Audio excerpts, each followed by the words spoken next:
A very good evening to you and welcome to Rwanda Television News with me, Sam Kalisa. President Paul Kagame has announced that there is a company able and willing to start producing COVID-19 vaccines in Africa. The Rwandan head of state made the announcement during a virtual conference on expanding Africa's vaccine manufacturing capabilities. Serge Ntore has the report. The two-day conference comes as Africa continues to fall behind in the global COVID-19 vaccination drive currently underway, with just 1 in more than 500 people on the continent having been vaccinated against a deadly disease, as opposed to 1 in 4 people in developed nations having received the first jab of a vaccine. This is why Africa's leaders believe something needs to be done. Vaccine equity cannot be guaranteed by goodwill alone, as we have seen many examples to convince all of us. Africa needs to expand production capacity for vaccines and other essential medical products. In line with our agenda of increasing domestic health financing, it is important for Africa to forge strategic public-private partnerships for vaccine manufacturing on our continent.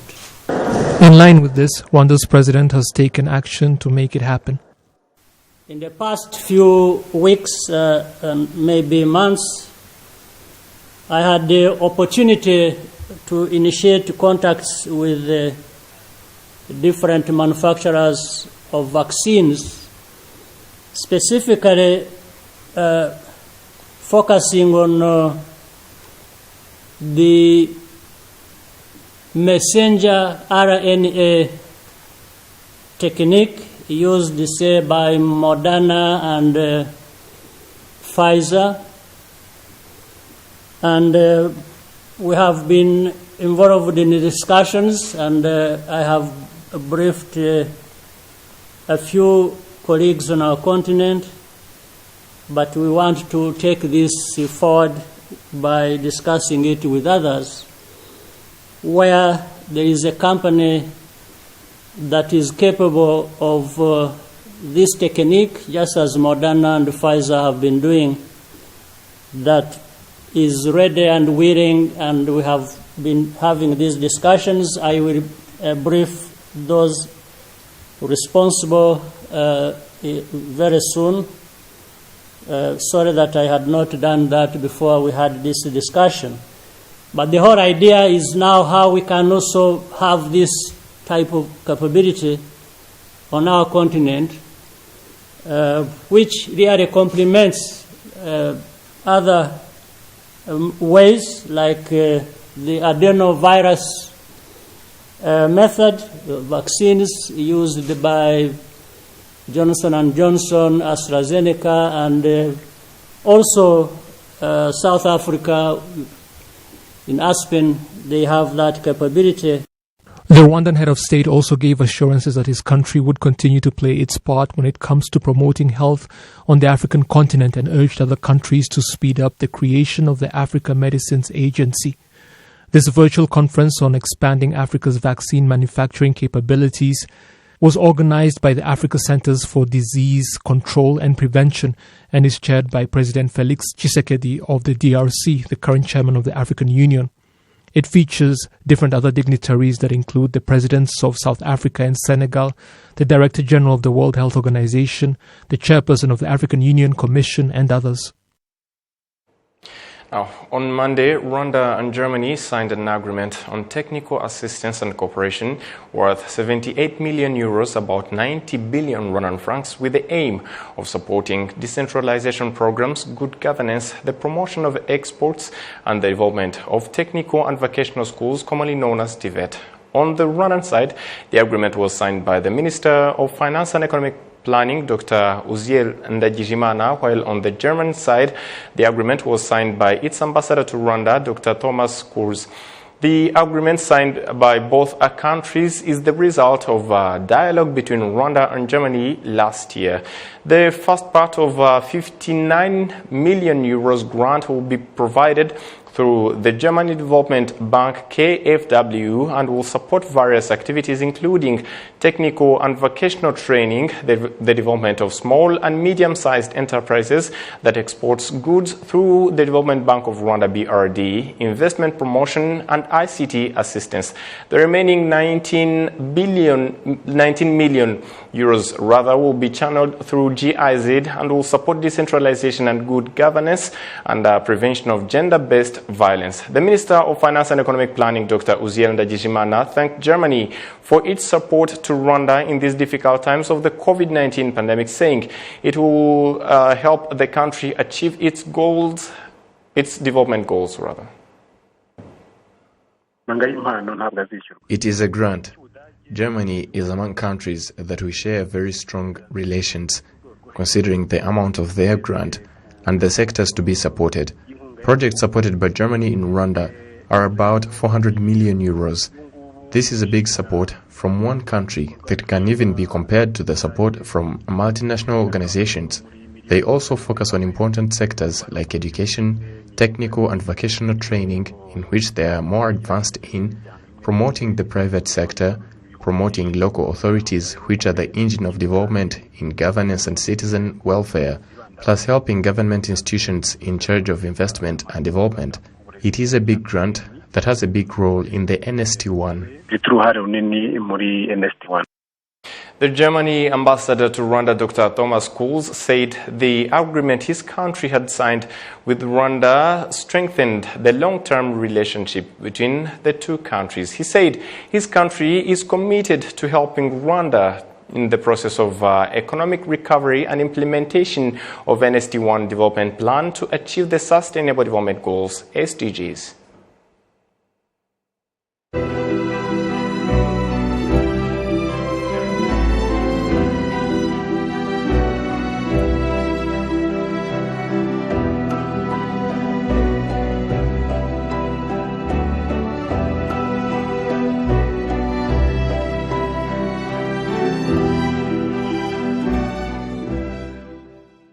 Now, regarding Kwibuka 27, the UN resident coordinator in Rwanda for DIA believes that people should join forces and prevent the genocide against the Tutsi from ever taking place again, as well as prevent genocides in any other parts of the world. On Monday, UN employees killed during the 1994 genocide perpetrated against the Tutsi here in Rwanda back in 1994 were remembered. Jedumwadi has this story. The ceremony was available for viewing online. It proceeded with the placement of flowers below the names of the 68 members of the United Nations who were killed during the genocide against the Tutsi. Devota, whose spouse was killed during the genocide against the Tutsi while working, says that after they went through that, they had hope of survival. Light and hope is now available, and we have no doubt that everything one strived for, but were unable to attain because their lives were cut short, we will be able to achieve. As for the United Nations, we thank you for your attention. We thank you, but we ask you to take the time to not only remember, but to also know the information of the surviving children, the remaining parents, to know the situation they are in. The UN resident coordinator in Rwanda praised the way Rwandans continue to rebuild. It is important to show that from this tragedy, this country has made tremendous steps, milestones towards better future for all. Our most sincere appreciation and gratitude to the families of our fallen mothers, fathers, brothers, sisters.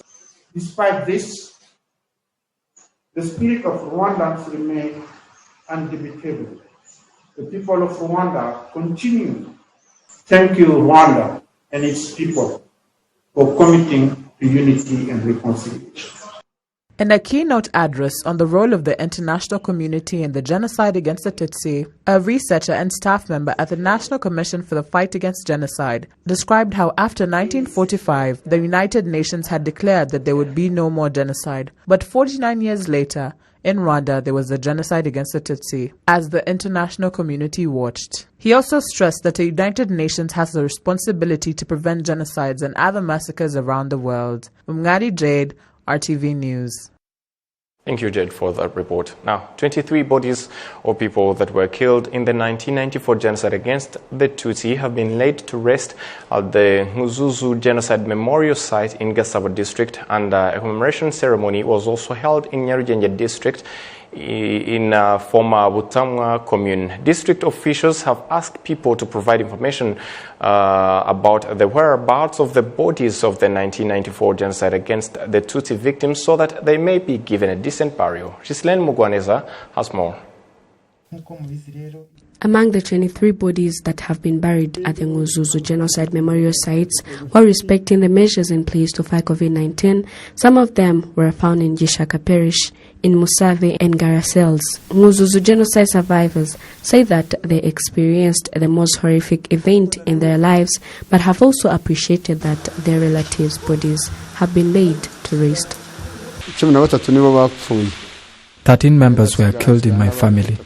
I am the only one left with 3 siblings. What I can never forget is that they killed the whole family and took all the things we had. This place was occupied by more than 20,000 people, but the survivors are not more than 30 people. I saw all the things that happened and they left wounds in me. It hurts us more knowing that there are people that do not give information they have. We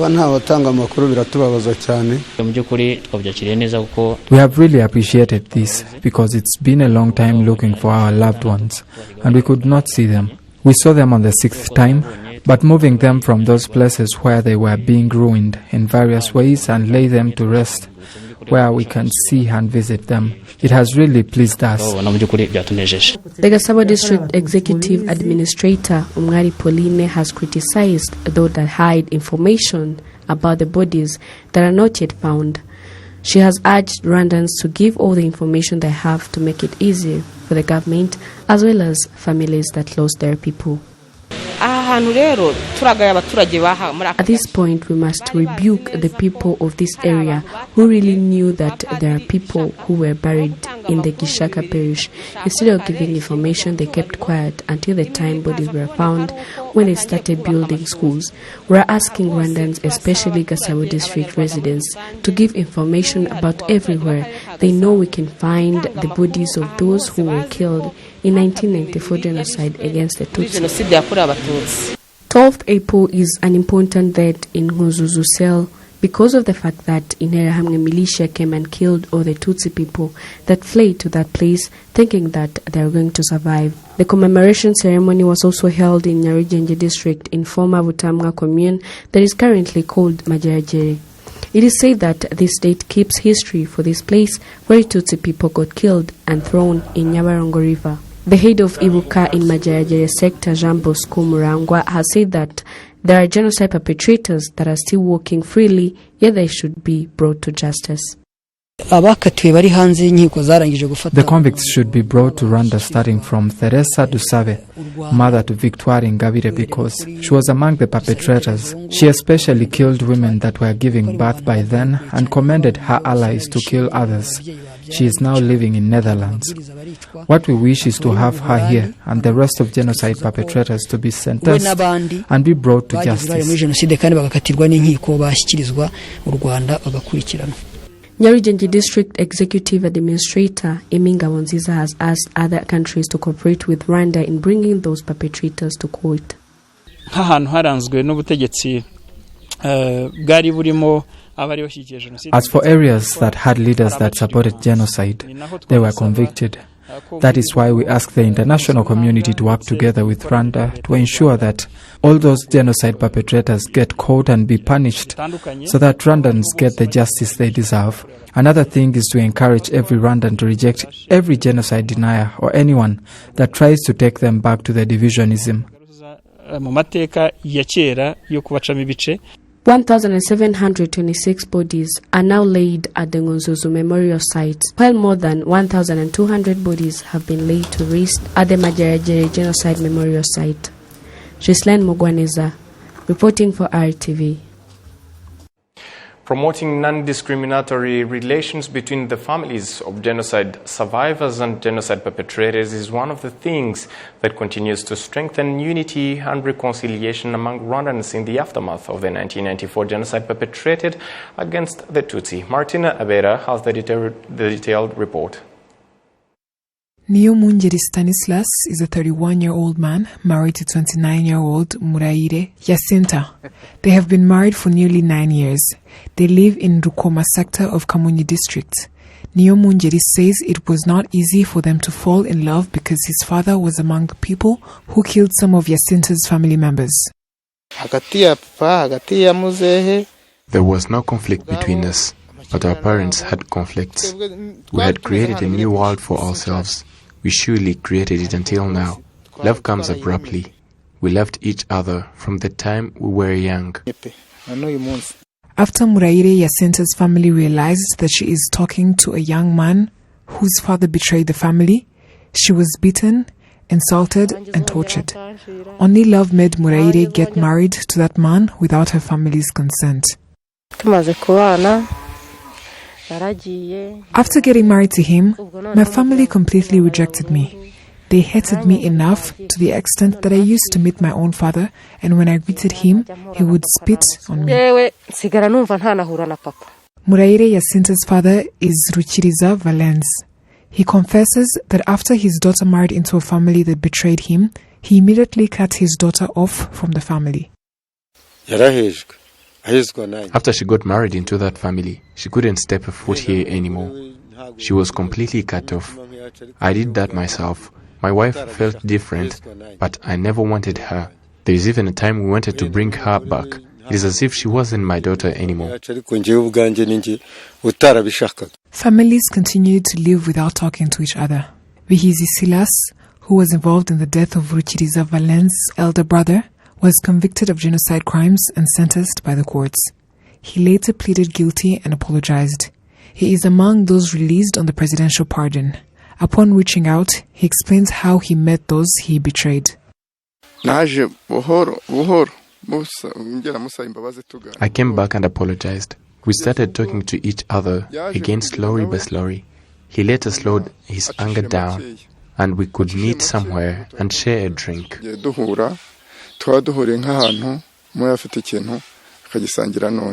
He apologized and was forgiven. The two families later organized a wedding ceremony for their children that lived together without the support from their families. In a wedding ceremony, you normally get someone to represent you. I was represented, and the wedding happened. As he told you, there were people representing us. They welcomed us, and we greeted each other, and the congregation applauded. People were happy, and we were very happy too. But some of them thought we were just being hypocritical, saying that there is no way someone can betray the other, and then their children end up getting married to each other. They were given a cow as a sign of unity and reconciliation, commonly known as Ichiraro Chiduhuza. The cow first lived in Vihizi Silas's home, and after it gave birth, he gave the calf to Ruchiriza Valens. The two families now live in harmony. Vihizi Valens thanked their children for being the pathway to unity and reconciliation. We gave our children space. They live together, because I later realized that our children united us, and I was very happy. In addition to the testimonies of these families, here in Kamonyi district in Rukoma sector, Higiro Emmanuel also fell in love with Mukanahu Sarah, and they wanted to get married in 1993. Their families refused because of divisionism. My father refused, and other family members refused. We kept waiting with hope that those conflicts will come to an end. We just trusted God and kept waiting. He is called Higiro Emmanuel, and Emmanuel means God is with us. I say to myself that if God is with us, it doesn't matter that the family has rejected me. If we continue praying, God will be with us. We kept on loving each other.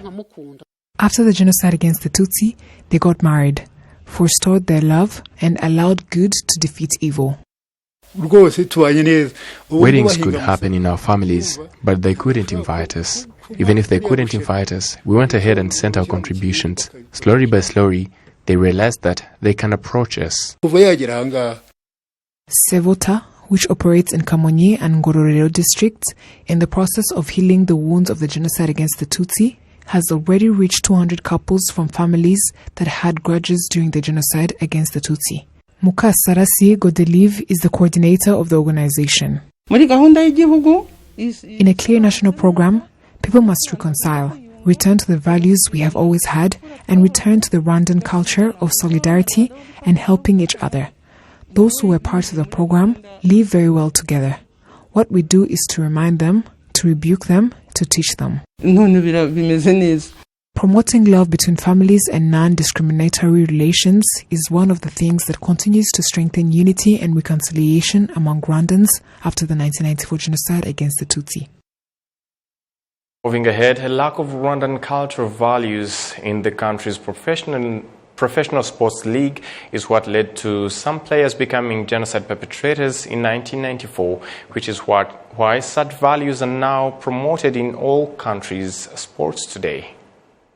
Rwandan sportsmen and women who decided to take part in the atrocities of the genocide that was perpetrated against the Tutsi 27 years ago here in Rwanda have permanently tarnished their names in the country's sports community as well as the general population, as was noted by the president of the Rwanda Athletics Federation. In sports, like anything else, we saw failures. People who allowed themselves to be deceived into accepting such bad ideologies to the point of even killing other sportsmen and women, people they played with. Obviously, if some in the sports industries became killers, there are those in the industry who became victims, and we know their names, many in all sports. Contrary to what happened to Rwanda's sports community back in 1994, games are supposed to unite people, not divide them.